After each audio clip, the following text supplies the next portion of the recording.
Finally বন্ধুসকল আজিৰ দিনটোতে অসম চৰকাৰৰ ফালৰ পৰা আহি পৰিছে কেইটামান গুৰুত্বপূৰ্ণ খবৰ।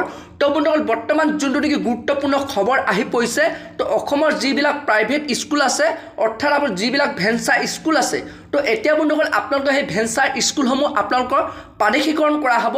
তো বন্ধুসকল বৰ্তমান যোনটো নেকি মুখ্যমন্ত্ৰী ডাঙৰীয়া ঘোষণা কৰিছে, তো বন্ধুসকল কোনবিলাক ভেঞ্চাৰ স্কুল অৰ্থাৎ আপোনালোক কোনবিলাক প্ৰাইভেট স্কুলক আপোনালোক প্ৰাদেশিকৰণ কৰা হ'ব, কিমান চনৰ ভিতৰত আপোনালোক স্কুলখন স্থাপন কৰা হ'ব লাগিব।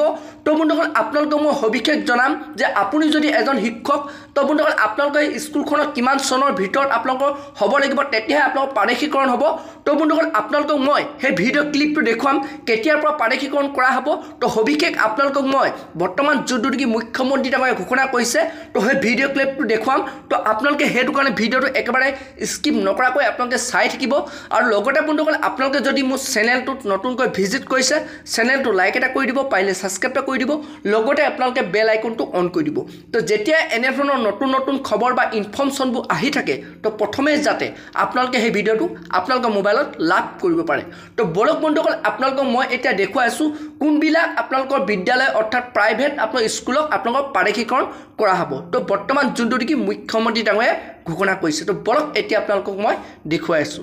আজি আমাৰ কেবিনেটে অসম চৰকাৰৰ যিটো প্ৰভিন্সিয়েলাইজেশ্যন পলিচি, সেই পলিচিটোক সংশোধন কৰি আমি এখন আইন আনিম, যি আইনৰ জৰিয়তে 2006 চনত প্ৰতিষ্ঠা কৰা ৰিকগনাইজ হওক, মাত্ৰ তেওঁলোকক ৰিকগনাইজৰ লগতে পাৰ্মিশ্যন হওক, NOC হওক, এফিলেশ্যন হওক, যিকোনো চৰকাৰী কমিউনিকেশ্যন থাকিলেই 2006 প্ৰতিষ্ঠা কৰা স্কুল কলেজ প্ৰাদেশিকৰণৰ বাবে উপযুক্ত বুলি বিবেচিত হ'ব। অৰ্থাৎ প্ৰাদেশিকৰণ আইনৰ সংশোধনৰ বাবে অসমৰ শিক্ষক সমাজে যি দাবী কৰি আছিলে, তাক আজি আমাৰ কেবিনেটত গ্ৰহণ কৰা হয় আৰু ইয়াৰ সংশোধনী বিলখনো অনুমোদন কৰা হয়।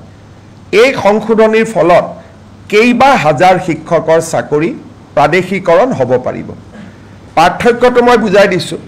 আগতে আমাৰ নিয়মটো আছিল যে 2006 চনত প্ৰতিষ্ঠা হ'ব লাগিব আৰু সকলো অনুমোদন পাব লাগিব, তেতিয়াহে প্ৰাদেশিকৰণ হ'ব।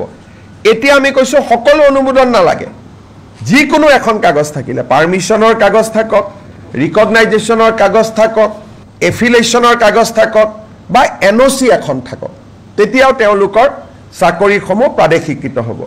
এই আইনৰ ফলত বহুকেইখন মহাবিদ্যালয় প্ৰাদেশিকৃত হ'ব, সুবিধা পাব। কিমানখন কলেজ হ'ব?